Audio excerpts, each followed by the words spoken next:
Este podcast é apresentado pelo Tecnoblog.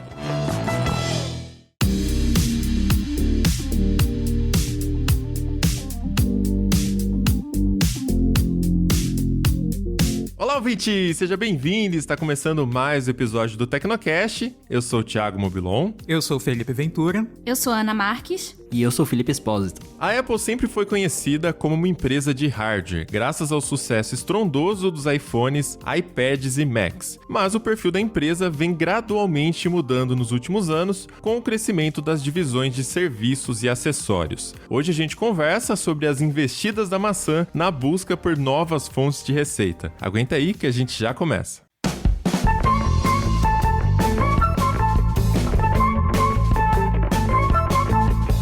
Você sabia que os primeiros smartphones 5G do Brasil são da Motorola? É isso aí, com Motorola Edge, Motorola Edge Plus, Moto G 5G Plus, Moto G 5G, Moto G100 e Lenovo Legion Duel, você tá pronto para a tecnologia que tá revolucionando o futuro da internet no país. A conexão 5G. Com ela, você baixa filmes em questão de segundos e se diverte em streaming de jogos online sem nenhuma lentidão. Essa é a Motorola inovando mais uma vez e ressignificando a nossa maneira de nos conectar. Então conheça a família 5G da Motorola, os primeiros 5G do Brasil.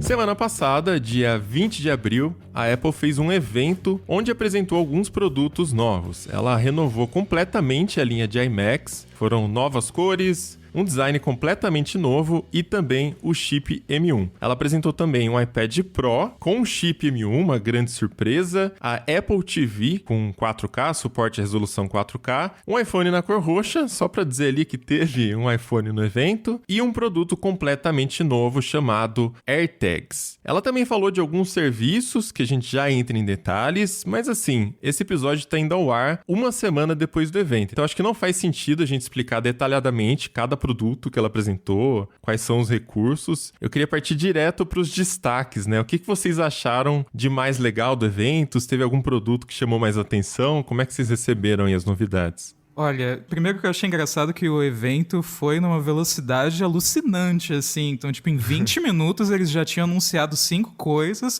E o Tim Cook vai, vamos, acelera, tem mais coisa, é só uma hora. Tem hora que um cara vai invadir algum lugar da Apple pra roubar o M1. E aí, quando tem aquela cena que colocam o M1 dentro do iPad, né? E aí ele arranca a máscara, o cara arranca a máscara e diz que é o Tim Cook.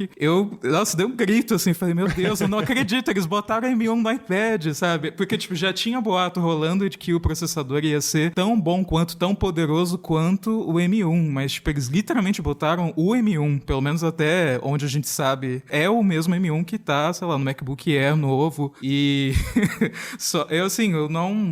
eu não tenho tablet, eu não sou muito ligado no iPad, mas isso me deixou tão chocado, assim, que acaba mostrando uma direção diferente, né, que a Apple tomou, que tava cozinhando aí há muitos anos, né, de fazer o próprio processador, mas de jogar isso no iPad também, eu fiquei um pouco chocado, um pouco surpreso. Acho que essa foi a parte mais empolgante, assim, pra mim. E eu não entendi por que precisou o Tim Cook fazer toda aquela missão impossível pra entrar dentro da sede da própria empresa dele, né? Ele podia ter subido só encostar o Apple Watch dele na porta, né? Então, pois é.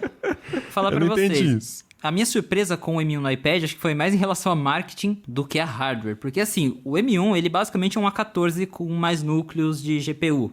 Até internamente nos códigos do iOS, nas entranhas, ainda há uns resquícios em que eles chamam o chip do iPad novo de A14X. Então, na verdade é isso, né? Foi mais uma decisão de marketing pra chocar mesmo. Ele falou, olha, o iPad agora tem o processador de computador, né? O mesmo processador dos Macs. Provavelmente é o mesmo chip, mas assim, é sempre importante reforçar que o M1 já era uma versão assim, tunada do A14, né? Então, não é também assim algo super extraordinário de outro mundo. O iPad continua sendo um iPad com iPadOS, apesar de tudo. E para mim, o que surpreendeu bastante foi o iMac novo, porque muito se falava que a Apple ia redesenhar esse computador, mas ninguém sabia quando ia acontecer, como ia acontecer. E a gente ganhou um iMac bem colorido, né? Várias cores diferentes, as cores do iMac original, do modelo G3 lá de 98. Achei um pouquinho questionável o design frontal do computador, mas ao mesmo tempo é muito impressionante como ele é fino. E aí todo mundo reclamou, né, Felipe, do design frontal. Nossa, no Twitter, porque a gente tá acostumado a computador com um monitor com borda preta, né? E aí ele veio com aquelas bordas brancas e um queixo sem o logo na frente. Ficou um negócio meio estranho, pelo menos pra mim. Mas assim, é muito impressionante ver quando eles mostram, né, o iMac de lado. Eu defino ele como um iPad Pro gigante que roda macOS. É impressionante como ele é fino. E isso mostra o poder do M1, que é algo que a Apple destacou muito durante o evento, né? Que eles só conseguiram fazer um computador daquele jeito, que é basicamente uma tela que tem um computador dentro, super fino, graças ao chip M1, porque os processadores Intel, embora eles não digam o nome, né, eles consumiam muita energia, precisavam de ventoinhas maiores, então antigamente não era possível fazer um computador desses. E agora, imagina só o futuro, né, daqui a alguns anos com os próximos chips da Apple, para onde que a empresa vai levar aí o mercado de computadores. Mas nesse ponto, acho que teve um truquezinho também, né? Primeiro, o M1 ele fica no queixo, muita gente falou, por que não tirou o queixo? Não tirou porque não daria para fazer esse iPad, iMac Pad, sei lá, né? Parece muito iPad fininho e tal, mas não daria para fazer se não tivesse essa parte do queixo com o M1 ali. Então tem esse truque. E o segundo truque, aí o Felipe talvez possa me confirmar, porque eu nunca fui um usuário de iMac, mas a fonte do iMac era embutida atrás do display, não era? Faz muito tempo já que eu não uso o iMac, mas antigamente era tudo embutido. Teve até um outro detalhe interessante, a entrada do P2, né, para fone de ouvido foi movida para a lateral do computador, porque a profundidade dela é maior do que a espessura do iMac. Então, né, eles também colocaram a entrada de internet na fonte nova também, né, que ela é quase um hub agora, com USB-C e conector magnético. Então, eles fizeram várias adaptações aí, porque o computador ele ficou muito fino, mas como você disse, né, é um truquezinho. O computador, o cérebro do computador está escondido ali naquele queixo. Se ele fosse atrás da tela, provavelmente a gente teria algo como o Pro Display XDR, que ele é fino, mas é bem mais grosso quando comparado a esse iMac novo. E no final das contas faz sentido também você ter uma fonte externa, faz mais sentido você ter uma fonte externa em um desktop, que ele tá parado, você não vai ficar movendo ele pela casa, do que ter no MacBook. E o MacBook tem a fonte externa, né? É óbvio que no ponto de vista do design não daria para ter a fonte embutida no notebook, esquentar para burro, né? Tinha vários problemas que vêm junto. Mas digo assim, não acho que é um problema você ter uma fonte externa em um computador que fica parado na sua mesa, você não movimenta. De fato,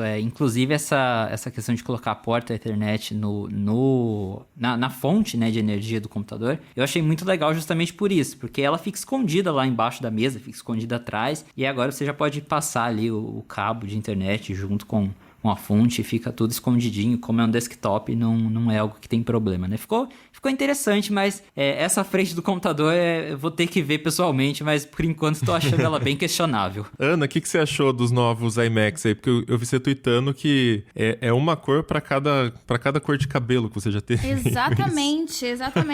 E assim, eu acho que eu talvez tenha tido um pouco mais de cores, mas no básico, assim, foi uma cor de iMac para cada cor de cabelo que eu já tive, com certeza. Eu achei bem bacana. Eu curto essa questão dos designs que a Apple vai atualizando coisas por dentro, mas quem tá de fora e principalmente as pessoas mais leigas que olham e batem o olho, geralmente comentam sobre o design, né? E eu vi no Twitter muita gente falando sobre as cores, exatamente, as cores dos iMacs e a cor nova do iPhone, que é aquele ganchozinho que ela também tem pra dar mais uma cutucada no iPhone e vender mais um pouquinho antes de lançar o próximo esse ano. Então eu acho isso bem bacana, eu acho essa pegada, né, esse olhar pro design muito, muito bacana. Eu tava esperando que a versão ano passado já fosse vir o iPhone roxo, porque no 11 o iPhone roxo fez muito sucesso, eu vi muita gente comprando esse modelo. E era um roxo meio fraco, né, aquele roxinho meio que não era roxo, era um aquele roxo lavanda, meio né? Lavanda, parece que estava diluído ali, agora foi um rosto de verdade. Então, assim, fez muito sucesso. Eu ouvi muita gente falando sobre ele. E engraçado, né? Porque não teve nada de novo, é só aquela cor ali. E foi. Mas eu achei bem legal isso. Essa sacada, a Apple, ela sempre tem essas sacadas, assim, eu acho isso bem bacana.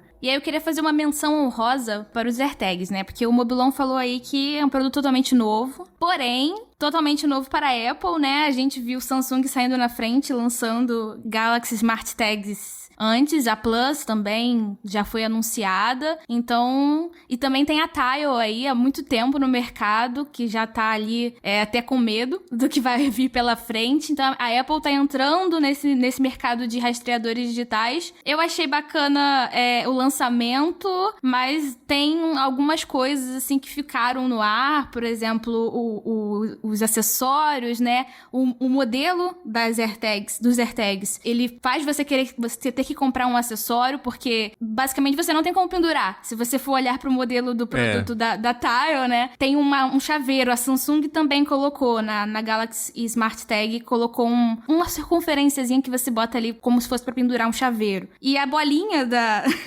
Apple, né, não é assim. O AirTag, ele é uma bolinha que você tem que colocar em algum lugar. Então ela já fez ali pensando no design também, pensando em acessório que vai vender também. E acessório parte do preço do próprio produto, né? $29. É típico Apple, né? Um acessório que precisa de um acessório para funcionar bem. Exatamente. Mas é até um pouco assustador, porque, como você disse, os AirTags custam $29. E aí você vai ver o chaveiro original da Apple de couro, ele custa $35. Ele é mais caro do que o próprio AirTag. Então, sem contar aquela versão Hermes que custa $300, né? Então, Apple sendo Apple, né? Mas nesse caso eu achei um tanto exagerado. Não achei o preço dos AirTags assustador, achei bem dentro do padrão, até comparado com as tags da Samsung e da Tile. Mas essa questão que já não dos dá acessórios... pra comparar, né? Então, já fica complicado. Mas essa questão dos acessórios é uma coisa que pega bastante, porque se você comprar só o tag, né, separado, você não tem muito onde colocar ele. No máximo, jogar ele dentro de uma mochila. Não tem como você pôr ele na sua chave. Ou naquele bolsinho da carteira e é só. Exato. Né? Aí se você quer usar num chaveiro, o preço já dobra, né? De $29 já vai para $50, ou $40, $50. A Tile acho que custa $30 e, pelo que eu vi, eles têm uma diferença, que você não troca a bateria. Depois de um tempinho, ela acaba e é isso. E acabou. E AirTags da Apple... Cara, eu não consigo falar os AirTags. Desculpa, é muito estranho. É complicado pra mim também.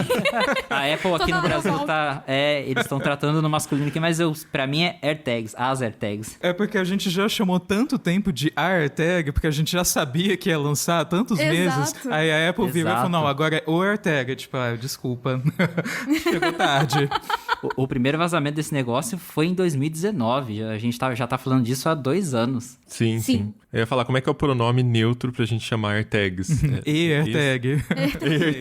AirTag.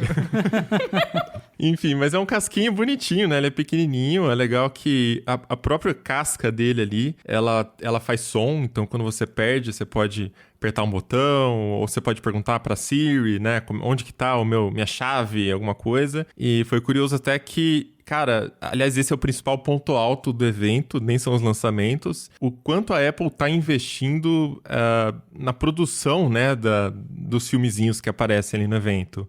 Não é uma coisa tipo publicitária, pessoas felizes apenas. Eles fazem microfilmes no meio da apresentação e são coisas que cada vez mais chamam a atenção. Acho que 2020, principalmente por conta da pandemia, né, eles deram uma caprichada. Então, quando apresentaram AirTags, teve toda uma cena do cara entrando dentro do sofá pra pegar a chave que ele perdeu, e aí de repente ele desaparece no mundo que é dentro do sofá, e lá dentro tem moeda, tem um monte de coisa e tal. Tinha os iPods antigos jogados no chão. E vários easter eggs, né? Achei bem legal a produção ali. Agora, um detalhe é que o AirTag só funciona com iPhones que possuem o chip 1U, que é o chip de proximidade, né, de pareamento da Apple. Isso significa que somente proprietários do iPhone 11 ou 12, quem tem um iPhone mais antigo e quiser comprar uma AirTagzinha de $29, não adianta comprar só o chaveiro, tem que comprar também um iPhone mais novo, então a Apple já começa aí a ter essa amarração, né, esse lock-in dentro das AirTags também. Só uma correção. Na verdade, assim, ele funciona com qualquer dispositivo iOS que esteja no iOS 14, mas não vai ter aquele modo que você consegue... busca, né? Isso, que você consegue ver a distância exata. Na verdade, ele vai abrir lá no Find My, no aplicativo, vai ficar só aquele círculo azul, tipo assim, ela está por aqui. não tem precisão na locação. Você até consegue usar, mas obviamente, para você ter a experiência completa, de ter a precisão exata, de encontrar ela ali, pegar o seu celular, usar... que ele vai mostrando as setas, tem vibrações para você ver se está chegando perto. Isso daí é só no iPhone 11 para frente. Mas se você tiver um iPhone antigo, você consegue. Ele tem uma compatibilidade só para falar que tem, né? Mas obviamente a experiência completa requer um iPhone mais novo. Isso, bem lembrado. Esse é o recurso chamado Precision Finding, que é você consegue utilizar o iPhone para ir apontando e ele vai te mostrando uma seta. A sua chave está naquela direção. E aí eles usam o chip 1U, então por isso que precisa. É U1, na verdade. Usa câmera, acelerômetro, ARKit, enfim, outros sensores do iPhone também. É até interessante, quando começou a vazar coisas de AirTags, lá em 2019, o 95Mac foi, acho que, o primeiro site que publicou, baseado em códigos do iOS que tinha esse produto em desenvolvimento, tinha algumas referências de um modo AR para você usar as AirTags, que daí no caso ele ia abrir a câmera, ia subir um balãozinho, umas coisas assim na imagem quando você encontrasse a tag. Isso não chegou na versão final, mas ao mesmo tempo, naquela época a gente também achou algumas referências dos AirTags relacionados ao tal óculos da Apple, que também tem muitos rumores sobre isso, já tem muitas referências internas no iOS sobre isso. Então pode ser que daqui a algum tempo, né, quando a Apple apresentar esse tal óculos, tenham ainda mais interações, né? Você encontrar ali sua tag, ver visualmente onde que ela tá. Então tem ainda bastante coisa para ser explorado. Acho que vai ser um produto bem promissor pra gente ver aí pela frente como é que vai ser. E aí eu acho que por mais que a gente tenha o iPhone roxo, o AirTag, teve uma Apple TV nova que na verdade só mudaram o chip e trocaram o Siri Remote, mas o destaque desse evento mesmo foi o iMac e iPad, né? E como eu falei, o iPad agora tem o chip M1, que por mais que, né, surpreenda assim, já é uma variante do A14, então até era algo já esperado, mas é interessante porque este é o primeiro produto da Apple com tela mini LED. As telas mini LED estão vindo aí com tudo, né? Samsung já anunciou TVs com mini LED e agora a Apple trouxe aí o primeiro iPad com essa tecnologia. A gente espera, segundo rumores, que o mini LED ele também venha para os MacBooks no futuro. Dizem que a Apple vai redesenhar o MacBook Pro ainda no final desse ano e que ele vai ter mini LED. Estou bem curioso para ver essa tecnologia. Vem mini LED no MacBook esse ano já? Eu acho que é possível, mas nos modelos mais caros. Talvez ele no MacBook Pro de 16 polegadas. Tanto que vale o adendo, no iPad Pro novo, só o modelo de 12.9 polegadas tem mini LED. O modelo menorzinho de 11 polegadas continua com tela LCD. Então, acho que por ser uma tecnologia nova e mais cara para produzir, né, muito provável que a Apple também nos MacBooks mantenha isso inicialmente só para as versões mais caras. Mas é uma tecnologia também muito interessante, né? Porque dizem aí que a Apple não quer adotar o OLED nos iPads por ser um dispositivo que passa muito tempo ligado, as pessoas usam para trabalho, né? Então ela tem medo de burn-in. Então o mini LED ele vem aí equilibrar as coisas, né? Não tem ali os pretos tão precisos quanto no OLED, mas já é um avanço em relação às telas LCD tradicionais. O contraste muito maior, a qualidade de imagem realmente, você vê a diferença, né, do de 11 para o de 12.9. E 5G, né? 5G agora no iPad Pro também. Eu queria entrar um pouco nos serviços também, porque ela falou, o Tim Cook anunciou novidade para podcasters, então produtores de conteúdo vão poder criar planos ali para quem quiser assinar. Você tem a opção de fazer um podcast grátis, que é o que a gente faz aqui, o Tecnocast de graça, para você ouvir no aplicativo da Apple, mas a gente poderia cobrar uma assinatura também, ou a gente poderia fazer um modelo freemium, né, de dar o podcast de graça e dar só alguns conteúdos específicos em troca de uma assinatura. Aí eu participei do briefing com os executivos gringos lá da Apple depois do evento, foi online e tal, e tem algumas informações que eles trouxeram ali que eu acho legal falar também, que a Apple fica com 30% do que é gerado ali de receita, isso no primeiro ano da assinatura, e aí a partir do segundo ano ela fica só com 15%, então 85% vai para o produtor de conteúdo. O pequeno problema é que você começa a ficar um pouco preso dentro do ecossistema da Apple, você não tem acesso à base de e-mails dos seus assinantes, você não consegue disparar uma newsletter para fazer uma ativação, para chamar o pessoal para alguma coisa, né? Então a gente tem que ver ainda como é que vai ser a adesão aí por parte dos criadores de conteúdo, se o pessoal vai se interessar, até porque você não consegue trabalhar essa base dentro de outros ecossistemas também. Então, se alguém assina o Tecnocast dentro do aplicativo da Apple, eu não consigo, sei lá, liberar um grupo de discussão fechado no Facebook, no Telegram, só para quem é assinante. Eu não tenho esse controle. E a Apple continua sendo dona dos usuários, né? Então, você fica muito preso no sistema ali. E os preços são a partir de 49 centavos. Isso é o que a Apple permite, né? Aí vai depender de cada produtor de conteúdo, mas o que eles mostraram no briefing é que poderia chegar, já tem gente usando $3,49, né? Então vamos ver aí quanto que o pessoal vai usar também, mas já está disponível, essa semana aqui vai estar disponível para as pessoas, para os criadores de conteúdo montarem os planos, e até mês que vem já vai estar disponível em 170 países, o Brasil incluso, aí para os ouvintes irem lá e fazerem assinatura, né, de quem tiver criado esses planos aí. Podcasts estão bem alta, né? Então, acho bem lógico que a Apple invista nesse caminho, até porque antigamente eles, né, que deram um grande impulsionamento para fazer o podcast que ele é hoje. Mas tem isso que você falou de restringir os criadores de conteúdo, né? E até os próprios usuários ali dentro da plataforma. Porque se você assina o conteúdo exclusivo no Apple Podcasts, você só consegue consumir ele no Apple Podcasts. Se você, né, tiver ali um dispositivo Android, pelo menos até hoje ainda não existe o Apple Podcasts para Android.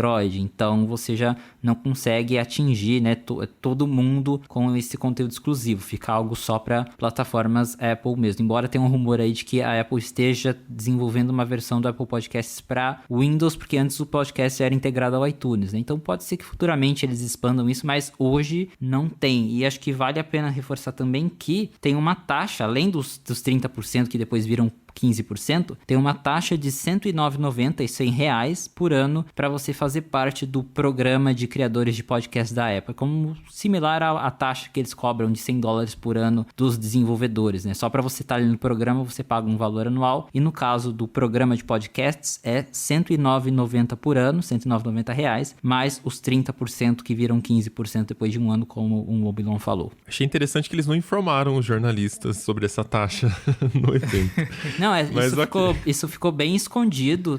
Quando você entra, eu fui entrar depois lá no programa, né, pra ver como é que funcionava. Aí a hora que você tenta fazer o cadastro, ele já fala, tem uma assinatura de R$109 aí, ó. Eita, você pega de surpresa. E além da porcentagem, né? Então, tem tudo isso também. Vamos ver se os criadores, eles estarão dispostos a arcar com esses custos para liberar esses conteúdos, né? Se vale a pena para eles ou não, porque a gente tem aí o Apple News Plus, que é o serviço de notícias da Apple, né? Que tem jornais e revistas. É um serviço que não tá dando muito certo justamente por isso, né? Porque os publicadores não estão muito afim de pagar a taxa da Apple para alcançar só usuários Apple, né? Então, quem sabe se isso vai acontecer ou não também com o Apple Podcasts. Até Facebook agora tá integrando o Spotify. Recentemente eles até falaram, né, que o objetivo é ser onipresente, tá em todo lugar, em toda a plataforma. Então, essa visão da Apple é totalmente oposta à do Spotify, que vem crescendo pra caramba, né, e vem investindo muito pesado em podcast. Então, fica aí dois extremos.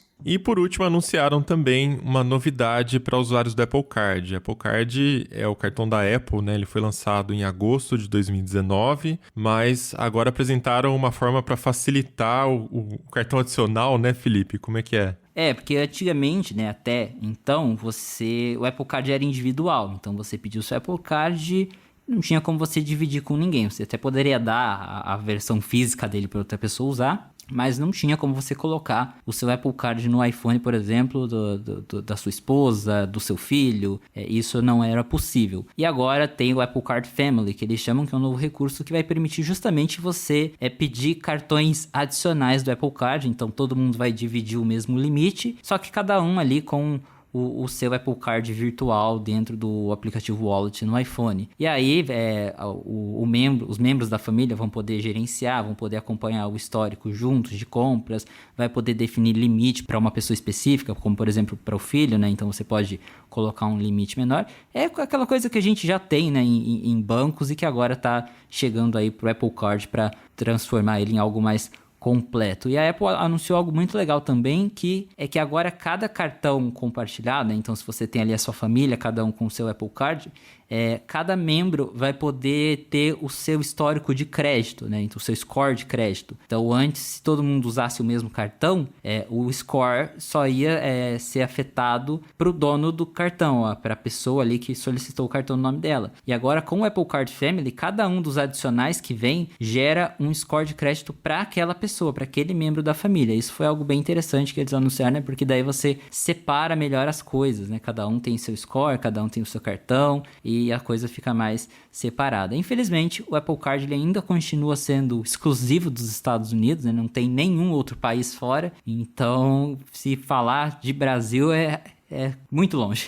É difícil imaginar quanto que a gente vai ter um negócio desses aqui se um dia chega, né? Mas para quem tá lá nos Estados Unidos, essas novidades já devem chegar agora aí em maio para todo mundo. E é uma coisa curiosa também que do mesmo jeito do podcasts, do News Plus e de outros serviços da Apple, né, que é tudo muito fechado no ecossistema da Apple. Para você ter o Apple Card, você precisa ter um iPhone. Se você porque não tem outro jeito, até onde eu sei, não existe outro jeito de você controlar sua fatura, de acessar cartão virtual ou coisa do tipo. Então não tem o aplicativo do Apple Card para Android, acho que não tem nem uma interface web, né? Eles lançaram, acho que no final do ano passado, uma interface web bem simplesinha, mas basicamente você precisa ter um iPhone para fazer todo o gerenciamento. Eu acho que até se encaixa no último Tecnocast que vocês fizeram, né, sobre ecossistemas. A Apple, ela tem os serviços, mas ela faz tudo para você ficar preso na plataforma dela, né? Então, ela incentiva o usuário a ter Apple Card, a assinar Apple One, Apple Music, a comprar acessórios, mas tudo para você ficar preso ali junto com o iPhone, né? Quando você fala de serviço da Apple em outras plataformas, tirando aí o Apple Music que tem para Android, o Apple TV Plus que agora tem aí em alguns televisores, é quase inexistente. É tudo ainda muito fechado no ecossistema da Apple.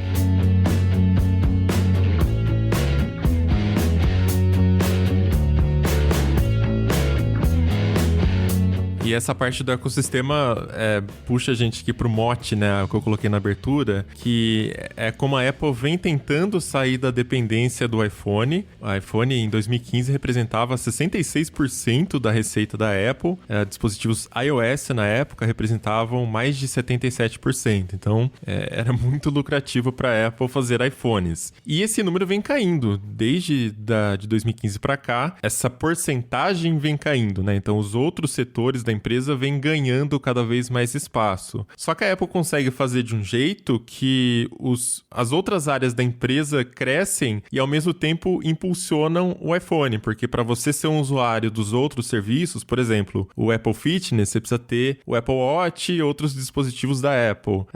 Os serviços, agora podcast, outras coisas, você também precisa ter o iPhone, né? Então ela já faz isso tudo muito bem amarradinho, que é essa coisa para fortalecer o ecossistema dela, que foi o que a gente estava falando no último episódio. E aí eu trouxe aqui pra gente conversar os resultados financeiros da Apple nos últimos anos, né? Então, de 2018 para cá, por exemplo, a receita da Apple com iPhones especificamente, ela encolheu 27 bilhões. Mas, ainda assim, nesse período, a receita da empresa inteira aumentou 9 bilhões. E isso foi puxado pela divisão de wearables, home e acessórios, que aí encaixa AirPods, Apple Watch, o HomePod, que acho que só o Felipe aqui deve ter uns 5, 10, sei lá.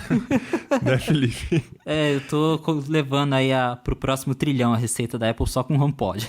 Olha aí. Daqui a pouco eu tenho que virar um dos acionistas lá para retornar esse investimento aí. Mas foram 13,3 bilhões de ganho, de aumento de receita com wearables, né? E todas essas categorias aí de produtos. E 14 bilhões de aumento com serviços. Então, hoje, metade da receita da Apple, basicamente, já não é mais iPhone. Se você somar todas as outras linhas, serviço, wearable, aqui vou somar também iPad, Mac, que estão meio que estagnados ali já faz alguns anos, mas se somar tudo, já chega a metade da receita da Apple. Então já começa a mudar um pouquinho o perfil da empresa, que era fortemente concentrada em iPhone até, sei lá, 2015, 2016. De fato, hoje a Apple ela ainda depende muito do iPhone, né? Mas se a gente voltar alguns anos, o iPhone ele representava mais de 80% da receita da Apple. Hoje ele está representando aí na casa dos 50%. Então já houve uma mudança muito significativa. Claro que os serviços da Apple eles ainda estão todos atrelados ao iPhone, né? Então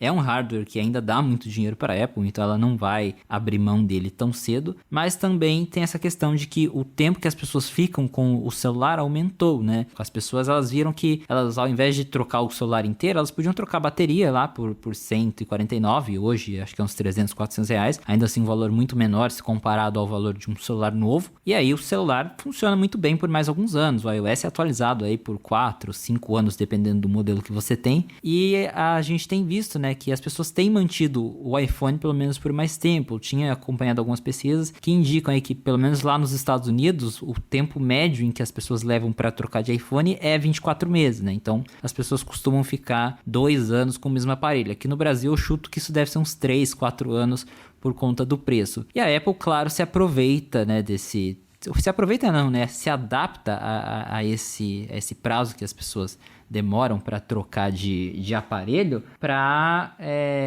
investir nos acessórios.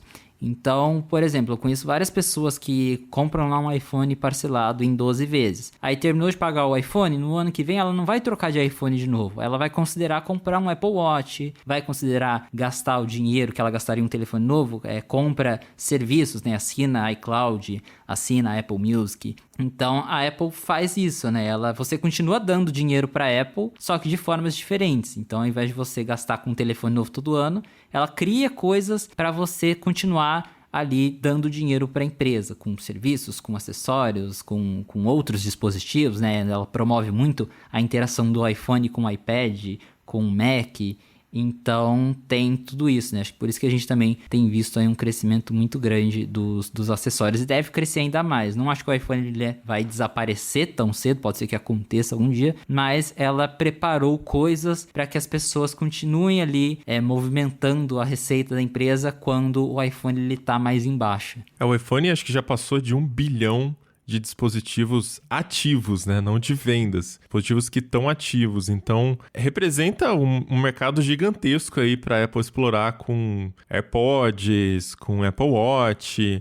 A gente tem visto previsões aí de AirPods nos últimos anos. Até tem uma aqui que em 2019 ele faturou cerca de 6 bilhões. Então isso já seria maior do que muita empresa, sabe? Maior que Twitter, maior que, sei lá, Snapchat, Spotify, né? E é só uma divisão da Apple. Isso que é o mais bizarro. Quando a gente coloca dentro de uma empresa que está faturando 274 bilhões em 2020... o que é 6 bilhões, né? 2019 foi 260, por exemplo, que são 6 bilhões de dólares. Mas quando a gente compara com o mercado, outras empresas, é realmente chocante o que ela já consegue fazer explorando esse ecossistema, esse mercado gigantesco, bilionário que ela criou com os iPhones. E ela vem fazendo isso agora com os serviços também, né?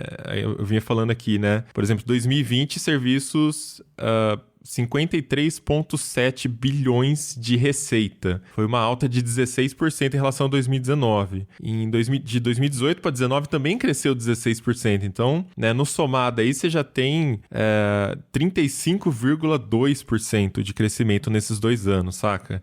E os iPhones, por outro lado, deram uma encolhida na receita por conta disso. A gente já tá falando de modelos melhores, né? Não eram aqueles modelinhos que a bateria era super ruim, depois de um ano e meio já estava tão ruim que você precisava trocar de aparelho. Não, nos últimos anos a gente já estava com iPhone 10, 11, 10S, 10R, né? Então o pessoal já consegue ficar um pouco mais de tempo. E também porque 2020 meio que afetou todo mundo, né? Acho que não só a Apple, mas Samsung também, né, Ana? Exatamente. Fazendo um paralelo, né? A Samsung, ela... apesar de ter um lucro, ter um crescimento de 26,4% no lucro do último trimestre de 2020, ela teve uma queda na divisão de celulares, justamente na questão da venda de celulares, né? A Samsung lucrou menos 3,9%. Ela teve uma queda de 3,9% com celulares no último trimestre de 2020 e o faturamento com celulares caiu 10%. né? Ficou ali na casa dos 100 bilhões de reais. Então, assim, não é uma exclusividade da Apple, é todo um mercado. Eu vou até abrir um parênteses e falar sobre Xiaomi e sobre carros, né? Porque tanto a Apple quanto a Xiaomi estão mirando ali num futuro muito distante, mas que talvez não seja tão distante assim em carros também. E uma das justificativas, né, que surgiram na época que começaram as empresas de celular, especialmente de celular, a olhar para esse novo mercado, é justamente essa questão de o futuro. O smartphone, talvez daqui a alguns 10 anos, sei lá, 15, já não seja uma coisa tão relevante assim. Não vai ser agora porque a gente tem um 5G chegando. Então, a Apple lançou no ano passado o iPhone com 5G, mas ela não mudou de design. Então, daqui a pouco ela vai mudar de design e vai ter que ser o design novo com o 5G. Então, assim, tem algumas garras, né, que a Apple vai colocando ali no meio do caminho. A Samsung também tem os seus artifícios, ela vai minando ali para prolongar um pouquinho, mas no futuro, provavelmente isso os smartphones não vão ser tão relevantes assim, né? Então, por mais que a gente não veja isso agora, tem toda a questão de internet das coisas e comando de voz e tudo isso que tá evoluindo, e essas empresas, elas estão expandindo também por esses lados. A Samsung, ela é um pouco diferente, né, da Apple na questão da diversificação. Primeiro porque a Samsung, ela já tem um lado de eletrônicos de consumo muito grande, e ela também, sei lá, ela ataca ar-condicionado, né, TV, geladeira. Então, assim, tem tudo, tem um mundo ali Samsung além dos celulares, né? Mas também sentiu com essa queda de celular, só que não tanto, né? Tanto que ela conseguiu compensar esse crescimento aí. Ela teve um crescimento no ano de pandemia, também impulsionado pela questão dos semicondutores, né? Que teve um crescimento de 11%, e também de venda de telas. Ela vende telas para outros fabricantes, então a alta demanda também fez com que ela superasse, mas as vendas de smartphones da Samsung também tiveram retração. Então é um panorama que está afetando todo mundo. Os principais fabricantes já estão olhando, né, para o futuro e pensando, cada uma a seu modo, em seus próprios artifícios para driblar isso aí. Inclusive, a Apple é uma das responsáveis também por aumentar a receita da Samsung com telas, porque no iPhone 12 ela colocou tela OLED em todos os aparelhos, e a Samsung é a principal fornecedora. Cada tela custa $70 para cada iPhone, então é um dos componentes mais caros, fica logo abaixo ali do 5G, que é o modem da Qualcomm, e custa $90. Aliás, a soma desses dois componentes representa um ganho de um aumento de mais ou menos $57 por iPhone de custo em relação aos modelos anteriores de 2011. Então, assim, naquela história, né, dos carregadores, do fone de ouvido, enfim, isso ajuda a contar um pouco a história, né, de por que a Apple seguiu isso de tirar fone de ouvido, tirar carregador, né? Com certeza um fone de ouvido e um carregador custa para Apple, sei lá, $15, $20. É muito barato para fazer um carregadorzinho, fone de ouvido. Mas o aumento de custo que ela teve foi até maior se a gente pegar aqui só o custo do componente, né? Fora a parte de montagem e desenvolvimento também. Mas eu tava falando da parte de serviços, porque assim, eu comecei a fazer umas contas de padaria aqui, né? Eu fui meio doido aqui olhando os resultados da Apple, porque assim, essa divisão de serviços, ela vem crescendo forte nos últimos anos, e ao mesmo tempo, a Apple apresentou bastante coisa nos últimos anos também, de 2018 para cá, de serviços. Então você teve Fitness, Apple TV Plus, Apple One ano passado, Apple Card, agora mais um update com Apple Card, Apple Arcade, novos planos de iCloud, enfim. Então a Apple tá investindo nisso, dá pra ver que ela tá indo pra algum lugar, ela sabe o que ela quer fazer. Então se a gente pega só 2020, a parte de serviços já representa 39% do que a Apple faz com os iPhones, né?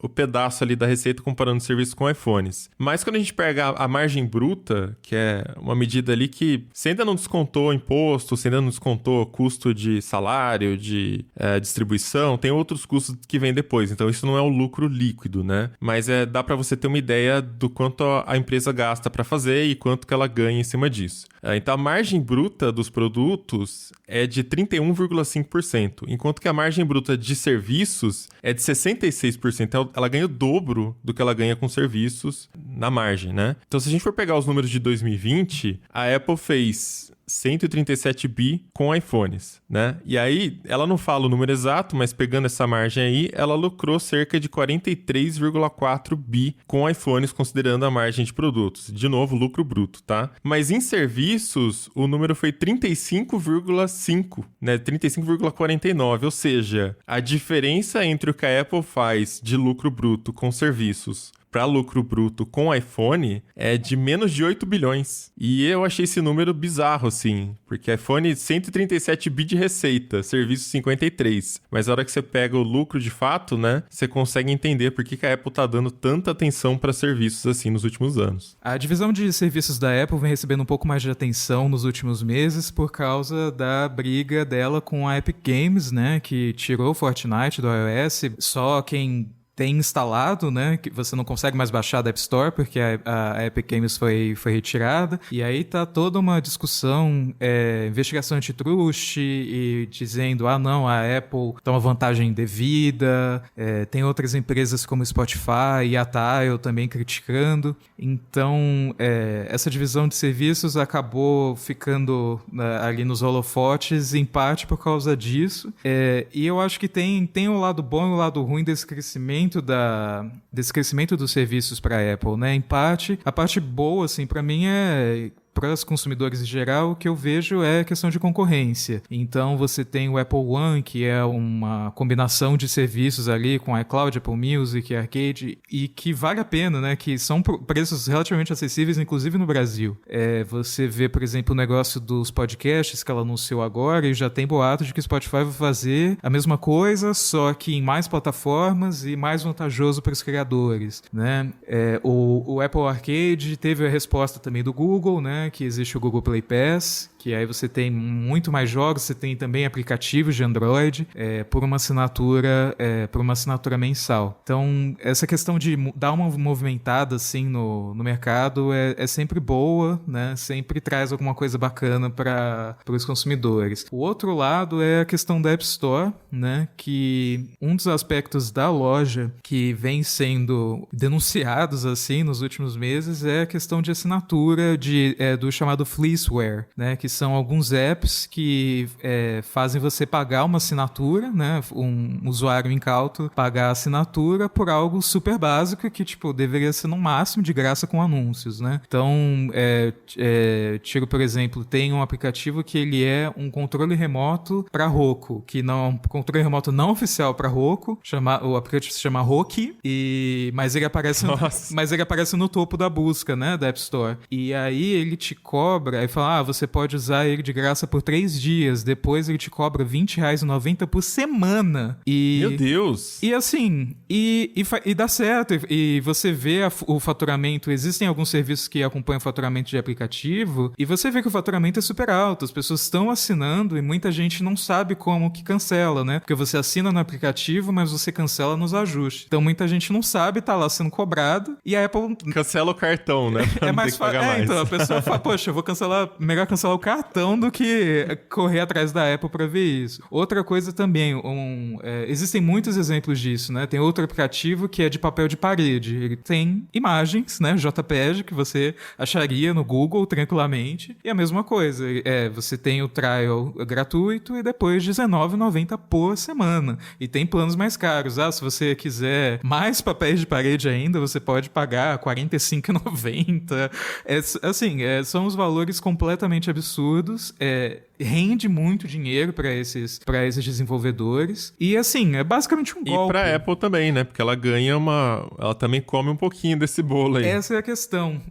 A Apple, ela estimulou nos últimos anos os aplicativos a migrarem para um modelo de assinatura, porque é uma receita recorrente, e ela tira aí 30% no primeiro ano, né, de faturamento, e 15% nos próximos, se eu não me engano. E esse é o problema, sabe? Ela não tem incentivo para resolver esse tipo de golpe, né, que se chama Fleeceware. Porque ela tá faturando lá 30% ou 15% às vezes de milhões, né? Quem começou a denunciar muito isso, a reclamar muito isso, foi o desenvolvedor chamado Costa Eleftheriou, ele é grego, se eu não me engano, e no Twitter ele tá lá apitando o alarme o tempo todo. Olha, gente, esse aplicativo tá faturando 5 milhões por ano, é golpe, tem outro que tá faturando também 1 milhão por mês, é golpe, e aí usa o truque baixo de aplicativo, né? De review falso, de comprar anúncio para ficar mais em cima na App Store, ou na web em geral. E essa coisa de, tipo, cobra um valor absurdo, o pessoal, ok. E tem aquela coisa também, você tem o teste grátis, mas depois do teste grátis você paga. Aí, a maioria das pessoas faz o quê? Assina o teste grátis e esquece de cancelar, né? Sim, não é pão duro que nem eu, que assina as coisas e cancela imediatamente para ficar só no trial. Você é a única pessoa que eu conheço que faz isso, Felipe. Meu Deus, nossa, o prejuízo que eu causo até na Apple, gente, impossível. Mas é isso, e aí tem essa parte, né, de serviços, ela vem crescendo bastante, mas a Apple está sob escrutínio, né, inclusive de senadores, deputados americanos, de investigações, não só nos Estados Unidos, que pode dar uma balançada nesse setor de serviços, porque até eu imagino que a maior parte da receita venha da App Store. Será que vem de alguma outra fonte? Ela não revela tudo, né? Mas no relatório financeiro ela diz, por exemplo, que cresceu muito de 2020 comparado com 2019, primariamente ali por causa de mais vendas na App Store. Então eu imagino que já está atrelado também a parte de assinatura. Mas ela também coloca o advertising, que são, por exemplo, quando você busca alguma coisa na App Store, tem um anúncio lá em cima, um aplicativo para você instalar, e Cloud Services também, que imagino que seria iCloud, alguma outra coisa, mas ela não discrimina exatamente o que são, né, serviços, mas está incluído tudo ali. A gente pode falar de cartões, a gente pode falar, por exemplo, um Spotify que você está assinando pela App Store, você está pagando uma comissão para a Apple, né, se você está assinando pela App Store, ou enfim, qualquer outro serviço que o LinkedIn Learning, sei lá, qualquer outro serviço que você escolha assinar pelo iOS, passa pelo processamento da Apple, logo a Apple leva uma comissão. E sim, sempre tem esses problemas, sempre tem, né, aliás, a gente está vendo nos últimos anos as empresas de tecnologia tendo que se explicar lá para o Congresso americano, mas não são 53 bilhões de golpe, né? Tem muita coisa acontecendo aqui nesse bolo da Apple. Enfim, eu trouxe essa parte dos serviços porque eu achei impressionante que se continuar do jeito que tá, até o final do ano que vem, já dá para falar que a Apple é praticamente uma empresa de serviços, né? A receita, o lucro que ela vai ter com serviços ultrapassaria o lucro que ela tem com iPhones, e isso se continuar tudo na sequência que está tendo hoje, né? Com serviços crescendo fortemente e iPhone meio empacado por essa situação, né? As pessoas já têm iPhone, não precisa trocar todo ano, enfim, né? Não sei o sei lá, se a Apple vai começar a fazer o negócio da bateria de novo para fazer a galera trocar de iPhone mais rápido, é sempre uma possibilidade também. Mas eu queria explicar aqui... Se fizesse o negócio da bateria de novo, é mais processo, viu? Às vezes o processo... Tá difícil pra eles. Às vezes o que gasta no processo compensa o lucro, né? Vai saber. Mas, lógico que eu tô zoando aqui, né, gente? Pelo amor de Deus. Mas, enfim. Por que tá todo mundo olhando para serviços, né? Esse é um ponto que, se você olhar a empresa de tecnologia, tá todo mundo no mercado de tecnologia tá migrando para esse modelo. A Microsoft, por exemplo, ela saiu de um lucro de 22 bi lá em 2014 para 47,5 em 2020. E muito disso, aliás, a maior parte da receita da Microsoft aqui é com coisas que são referências a serviço, são assinaturas. A gente tem aqui, por exemplo, Office, tá em segundo, né, com 35 bi. Em primeiro, passou, na verdade, ano passado, né, em primeiro lugar, produtos de servidor, e eles fazem consultoria, tem Azure, tem um monte de coisa no meio. O Windows tá só em terceiro, com 22 bi, e aí a gente começa a ver também gaming, né, então tem o Game Pass, LinkedIn, com LinkedIn Learning, enfim, tem várias coisas, advertising, né, com coisa no Bing. A gente já falou aqui no Tecnocast também da Adobe, que a Adobe, ela migrou ali para 2013, mais ou menos, 2012 ou 2013, ela migrou os aplicativos para o modelo de assinatura. Em 2012, a Adobe fazia 830 milhões de lucro líquido. Em 2020, ela fechou 5,57 bi. Então, assim, você vê que no primeiro momento, nos primeiros anos, despencou a receita da Adobe, porque a galera que comprava o produto era bem mais caro, você migra para uma assinatura que é bem mais barata. Então, no primeiro ano, você tem uma perda. Mas nos anos seguintes, você começa a conquistar uma base de usuários, que é que nem o Felipe falou. Você assina um pacote Office ou você assina um pacote Adobe, cara, você esquece que você tá assinando, você não olha se você tá usando todo dia, ou, sei lá, um Netflix da vida que o pessoal assina e a maioria acho que deve assinar Spotify. Você não usa todo dia e você não fica pilhando, tipo assim, esse mês aqui eu só usei, sei lá, 3 vezes. Você continua assinando porque, e se eu quiser usar, né? Então, acho que isso acontece bastante também com Office e com Adobe. E o número tá aí, né? A recorrência é muito maior, o risco é muito menor, porque você gasta menos com pesquisa e desenvolvimento. Alguma outra empresa, sei lá, uma coreana pode vir e lançar um Galaxy muito superior a um iPhone. Pode acontecer. A Apple tá sofrendo forte concorrência nos últimos anos. E aí, balbal, né?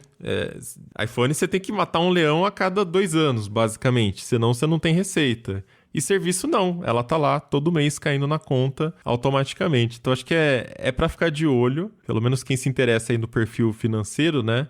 Nos próximos anos é bem capaz aí que a Apple comece a ganhar mais até com serviços. E isso é interessante porque muda também o perfil das coisas que ela faz, né? O que ela vai passar a apresentar, qual que vai ser o foco de como os produtos da Apple funcionam.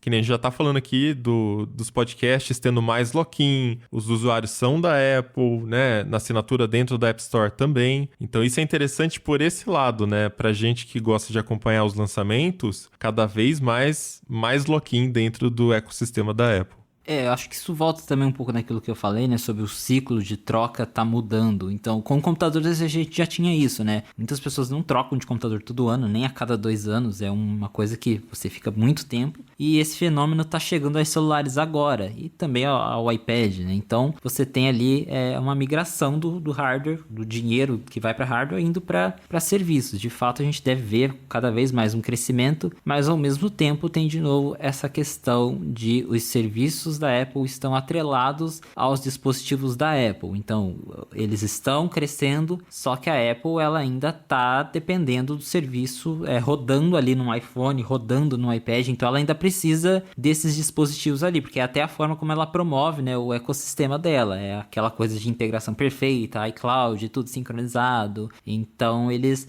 acabam prendendo o usuário justamente, acho que para continuar ainda ter a venda de hardware. Então você tem ali Apple Card, precisa ter um iPhone, Apple Podcast com conteúdo exclusivo que só vai ter nas plataformas da Apple. Então, enquanto a pessoa não está gastando com iPhone, ela está gastando com serviços, mas ela está gastando com serviços que só funcionam na plataforma da Apple. Então, daqui a um tempo, a Apple tem que vender iPhone de novo para essa pessoa continuar pagando os serviços, porque se essa pessoa um dia resolve trocar de celular, ela também vai acabar provavelmente cancelando a maioria dos serviços, já que eles não são compatíveis com Android, com Windows, né, com exceção, como eu falei, do Apple Music e do Apple TV. Então, por mais que os serviços da Apple estejam crescendo, eles ainda estão amarrados com o iPhone principalmente. Então, vamos ver aí se um dia eles vão, desamarrar esse nó e vão liberar mais os serviços deles para as plataformas, ou se vai manter esse ciclo de manter vinculado ao iPhone, vende iPhone aqui, daqui 2 anos empurra mais serviço e vai trocando. Mas acho que seria pior se eles abrissem para os outros sistemas, porque uma coisa sustenta a outra. Com certeza. Igual aquela história do iMessage, né, que saiu recentemente. Isso, sobre eles falarem que eles não liberam para Android porque para eles seria prejuízo. Existem muitas pessoas nos Estados Unidos que compram iPhone por causa do iMessage, né? Então, quando você tem ali os serviços atrelados, é mais fácil de você convencer a pessoa a comprar um iPhone novo para continuar com os serviços deles. Então, é um risco, né? Uma hora, talvez, o iPhone pode, né? Enfim, né? Uma situação hipotética. Se o iPhone cai, despenca, e aí as pessoas começam a migrar de plataforma. Aí eles vão ter que rever o que eles vão fazer com os serviços deles. Mas do jeito que tá hoje, realmente, um incentivo ou outro e vai levando a coisa para cima. Porque, na verdade, isso vai fortalecendo mais ainda o iPhone. Vira meio que um recurso adicional que a concorrente não tem, né? Ter esse serviço dentro do ecossistema. Sei lá, se antes você você tem um Galaxy, por exemplo. Você consegue trocar para um iPhone, não tem nada te prendendo muito no Galaxy, né? A gente falou isso no episódio anterior sobre o aprisionamento, o lock-in e tal. Tem algumas coisas, né? Toda fabricante tem as suas artimanhas ali, né? Acaba beneficiando o usuário por um ponto. Com uma mão ela tá te ajudando, que você ganha recursos adicionais, algumas firulinhas, mas com a outra mão você não percebe que você tá preso, tá ferrado ali, né? E a Apple é a empresa que faz isso melhor, né? Então, no final das contas, tipo, você tem um Galaxy, eu quero trocar por um Xiaomi, por exemplo. É muito mais fácil do que você ter, eu tenho um iPhone, aí eu já tenho um Apple Watch, aí eu já tenho um AirPods, aí de repente eu assino o Apple One, aí eu tenho Fitness, sei lá o quê, eu tenho o Apple Card. Cara, de repente você vai falar assim, vou trocar por esse Galaxy. Caramba, você é um Galaxy que tem holograma e o bagulho é muito do futuro e a tela enrola e a hora que você abre é maior do que um iPad, sei lá, saca? O que pode acontecer nos próximos anos. Você não vai trocar porque você fala, puta, mas daí eu tenho que migrar toda a minha biblioteca de fotos, eu tenho que sair com os meus arquivos do iCloud, eu tenho que comprar o fone da Samsung também, o relógio da Samsung, saca? Então, de repente, você se vê tão preso que você fica lá mesmo, né? E essa receita recorrente caindo todo mês no bolso do Tim Cook. Então, aí vocês estão falando, né, de aprisionamento dos ecossistemas, cada fabricante na sua, e eu tô presa nos dois ecossistemas, né? Eu tô no Android e no iOS, eu não consigo mais viver só com um. Eu saio de casa com 2 celulares. Obviamente, isso não é possível pra muita gente, mas mais pela minha profissão e tal, eu acho que eu não consigo ficar só com um celular na bolsa e um sistema só, porque toda hora sai alguma coisa nova, alguma coisa diferente que tem que testar, enfim, tem que ver. Então, pra mim, é bem complicado. Eu realmente tô presa nas duas. Não consigo. É bem caro também. É bem caro. Não, ainda bem que a gente não precisa ficar trocando todo ano, né? Então, vamos ali segurando enquanto dá. É que a gente ainda tá ganhando produtos, ganhando não, né? A gente recebe a maioria pra testar, então, né, meio que você acaba usando todos os ecossistemas ali. O meu iPhone é meu iPhone mesmo, que eu comprei, agora eu só vou comprar outro daqui a 5 anos. Mas é isso, é bem... É caro manter essa rotina, mas realmente um aprisionamento. E eu sinto a mesma coisa com streaming, né? Com serviços, eu também sinto. Apesar de a gente falar de estudar, o hardware, você vai ficar com um iPhone ou com um Galaxy e tal, mas eu me sinto aprisionada também a outros serviços. A Netflix, por exemplo, eu tenho Netflix, mas também tenho Disney Plus, eu tenho vários streamings, porque num só não tem tudo que eu quero, né? Não reúne tudo que eu quero. Então, de certa forma, a gente vai se aprisionando a muitas coisas. Eu não sou que nem o Felipe que já vai cancelando, não. Eu deixo o trial lá, e aí quando acaba o trial eu já tô presa, não consigo sair. Então é bem difícil pra mim. É complicadíssimo.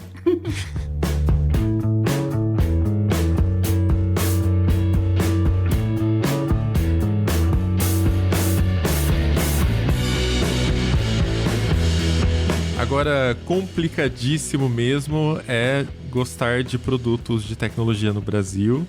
No geral, né, tem esse problema, o dólar tá alto pra caramba, tem um imposto de importação bizarro também, né, tem várias dificuldades que acho que a gente já conhece, a gente que acompanha a tecnologia já conhece, mas a Apple superou todo e qualquer recorde esse ano com esses lançamentos do evento da semana passada, com cotação de dólar passando de R$13, né, Felipe? Tem uma explicação por que é tão caro o Apple no Brasil? Tem muita coisa, muita explicação, mas deixa eu só dar uma ideia, né, que tipo, o AirTag, a AirTag, enfim, custa $29, né, lá nos Estados Unidos e vai chegar aqui por 369.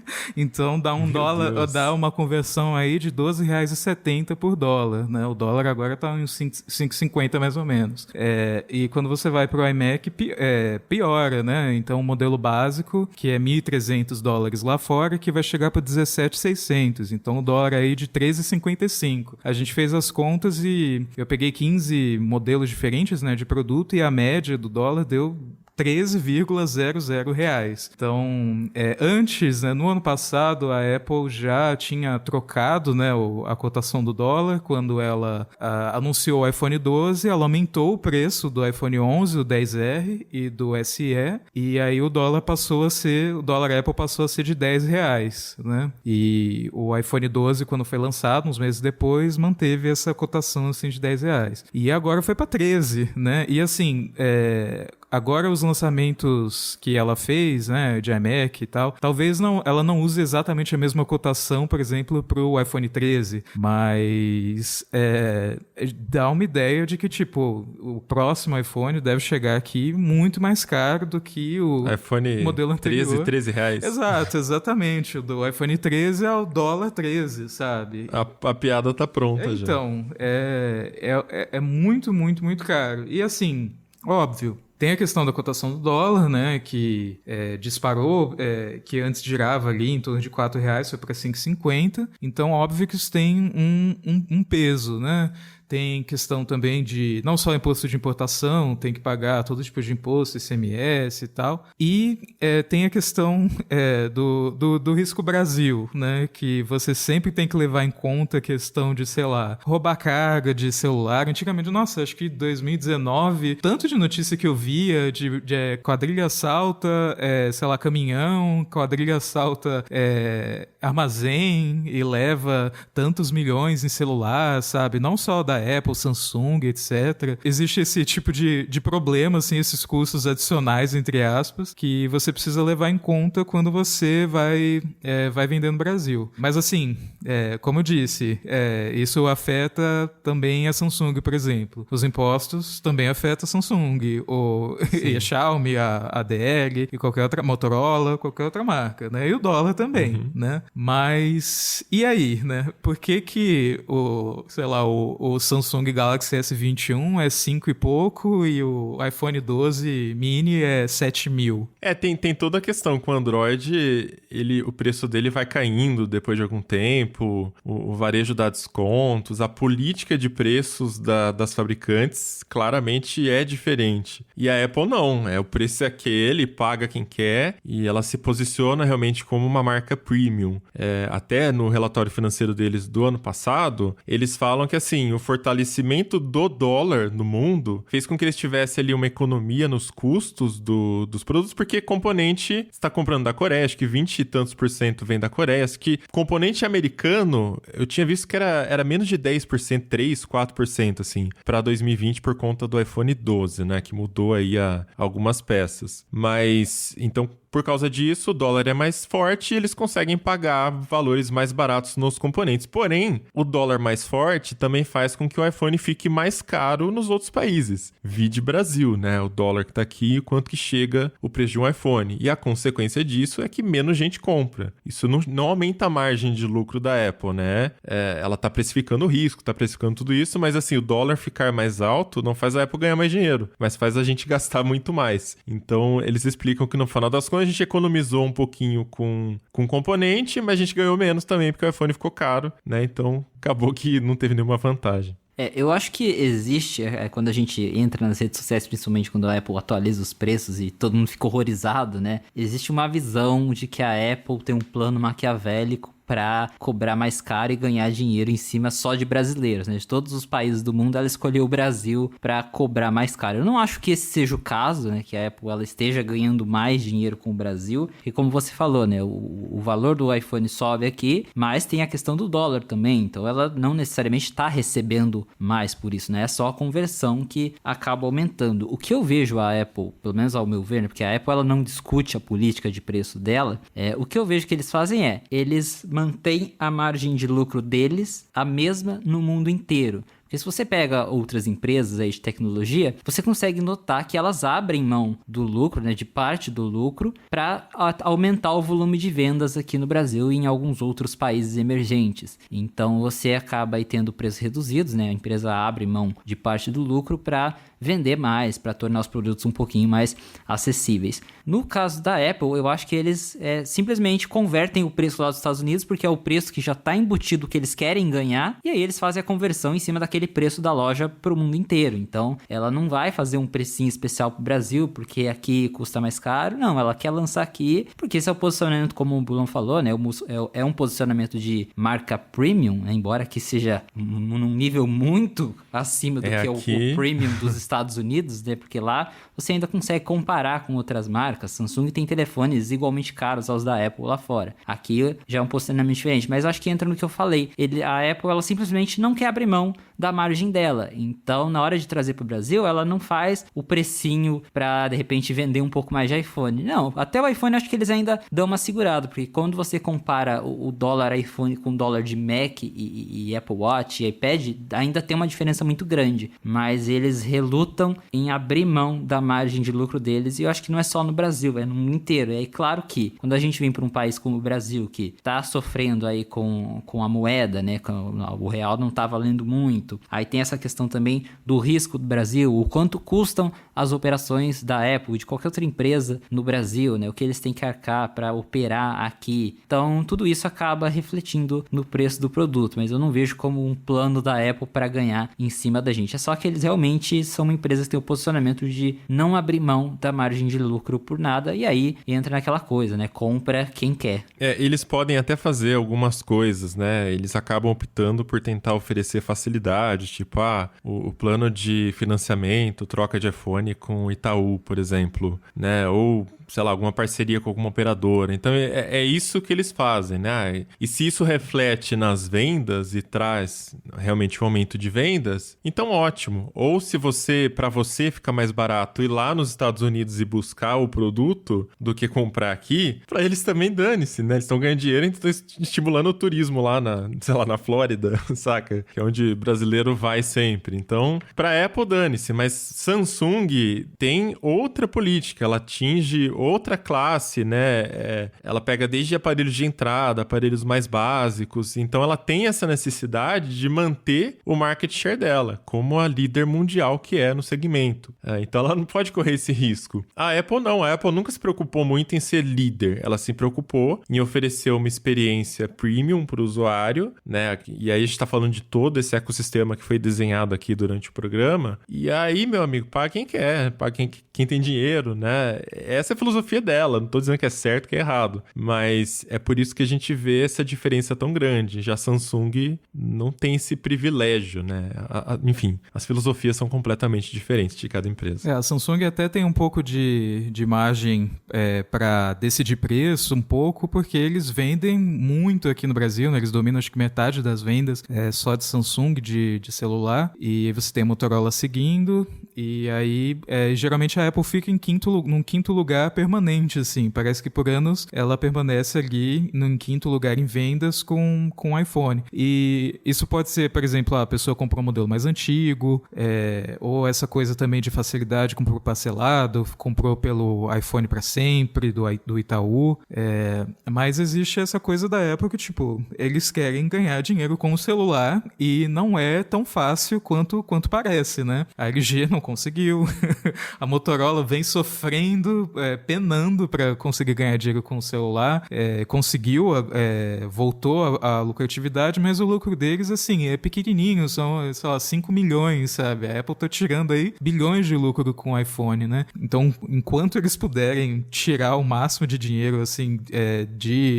das vendas de iPhone, eles vão continuar fazendo isso, é a estratégia deles. E é aquela coisa assim, ok, paga quem quer, mas muita gente está querendo pagar, né? Essa é a questão. O preço vai, e as pessoas, não, ok, eu vou pagar. Por mais que muita gente fique revoltada, assim, como você gasta tantos Seu mil reais em um celular, sabe? Mas as pessoas gastam, né? O dinheiro delas acaba escolhendo, e assim, e existe também essa questão de que Não é só uma empresa qualquer botar o preço que ela quer que ela consegue vender. A Apple, talvez. Você vê... teve uma empresa de notebooks no Brasil que tentou lançar um modelo de R$10.000. Ela importou 10 unidades e sobrou. Ninguém quis comprar um modelo de R$10.000 de, sei lá, rodando Windows. Mas MacBook vende tranquilamente por R$10.000, R$15.000 aqui no Brasil, sabe? Acredito sim, né? Que se não estivesse vendendo nada, eles já teriam ou deixado o Brasil ou tomado alguma medida. Tanto é que, se a gente voltar alguns anos, em 2018, o iPhone ele teve uma queda bem significativa nas vendas no mundo inteiro, mas afetou principalmente os países emergentes, porque foi quando começou o dólar a ficar mais forte, né? E o próprio Tim Cook comentou naquele ano que no ano seguinte, né, 2019, eles dariam uma segurada no preço dos iPhones em alguns mercados, e ele citou o Brasil durante uma conferência fiscal da Apple, porque as vendas tinham caído bastante, mais do que em outros anos. Então, quando eles são afetados de verdade, eles dão um jeito. E, de fato, o iPhone 11, né, ele veio custando bem menos do que os outros modelos. Você tinha o iPhone 10S, que custava na casa aí mais de R$7.000, e aí depois no iPhone 11 e no 11 Pro eles vieram custando um tanto menos. E agora, lógico, como o dólar subiu de 4,10 para 5,50, também não tem muito o que segurar, mas também é aquela coisa, como eu disse, provavelmente ainda está vendendo se eles estão por aqui, né? O desejo e a demanda mandam muito. Se um dia talvez cair num número significativo, pode ser que a Apple mude a sua estratégia, acho muito difícil, né? Mas o que o Felipe disse, o MacBook custa 10 mil e vende, né? A Apple, talvez ela se beneficie, né, do status de premium dela, por ela só atingir já um público que tem um poder aquisitivo maior, independente do produto custar 10 mil, 12 mil, quem compra um produto desse, principalmente da Apple, geralmente consegue, pelo menos por enquanto, né? A gente não sabe até onde vai esse limite, mas consegue comprar ali, apesar dos aumentos de preço que tem. O diferente de algumas outras marcas, se elas deixarem subir o preço, talvez muitas pessoas abandonem a marca e procurem alternativas do segmento. Então é isso, vamos chegando ao final de mais episódio do Tecnocast. E aí, manda seus comentários pra gente, o que você achou desse dólar Apple aí, ou dessa situação, né, da Apple investir em serviços, a gente cada vez mais preso, né? No último episódio a gente falou sobre o lock-in, então esse episódio meio que constrói em cima do que a gente falou no último episódio, né? Destrinchando aqui a Apple. Se vocês tiverem curtido, também avisa a gente que a gente faz sobre Microsoft, né? E as práticas específicas de outras empresas. Comenta lá na comunidade.tecnoblog.net ou fala com a gente no Twitter marcando @Tecnocast. Se quiser conversar direto com a gente, é só chamar @Mobilon, @VenturaFelipe, @Felipe Espósito. E o meu @ é difícil, então entra lá no Tecnoblog e procura por Ana Marques pra vocês me acharem nas redes. É isso, esse episódio vai ficando por aqui. Voltamos com outro semana que vem. Até lá. Tchau, gente. Até uma próxima. Valeu!